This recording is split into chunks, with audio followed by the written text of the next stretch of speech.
નમસ્કાર, આપ જોઈ રહ્યા છો લખત ન્યૂઝ અપડેટ ચેનલ। તમામ સમાચાર અને અપડેટ મેળવવા માટે ચેનલને સબસ્ક્રાઇબ કરો અને બેલ આઇકન પર ક્લિક કરો જેથી તમામ સમાચાર અને અપડેટ તમને મળી રહે।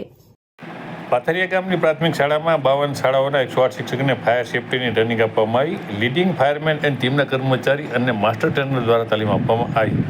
ગુજરાત રાજ્યના રાજકોટ શહેરમાં બનેલ આગના બનાવ પછી સરકાર દ્વારા દરેક જગ્યાએ ફાયરના સાધનો રાખવા માટેથી પરિપત્ર બહાર પાડવામાં આવ્યો છે। ત્યારે ખાસ કરી પ્રાથમિક શાળામાં વધારે બાળકીઓ અભ્યાસ કરતા હોય ત્યારે તેમની સેફ્ટી જળવાઈ રહે તે માટે સરકાર દ્વારા શાળામાં અભ્યાસ કરાવતા શિક્ષક અને શિક્ષિકાઓને ફાયર ટ્રેનિંગ આપવામાં આવી રહી છે। ત્યારે લખતર તાલુકાના બીઆરસી કોઓર્ડિનેટર નિલેશ જોશી દ્વારા આપવામાં આવેલ માર્ગદર્શન મુજબ સીઆરસી કોઓર્ડિનેટર અને માસ્ટર ટ્રેનર બિજરાજસિંહ રાણા, જિગ્નેશ વ્યાસ, બ્રિજેશ રાવલ અને લીડિંગ ફાયરમેન એન્ડ ટીમના દિવ્યારથસિંહ જાડેજા દ્વારા લખતર તાલુકાની 47 શાળાના 108 શિક્ષકને અને શિક્ષિકાઓને ફાયર સેફ્ટીના સાધન અને તેના ઉપયોગ વિશે તાલીમ આપવામાં આવી હતી।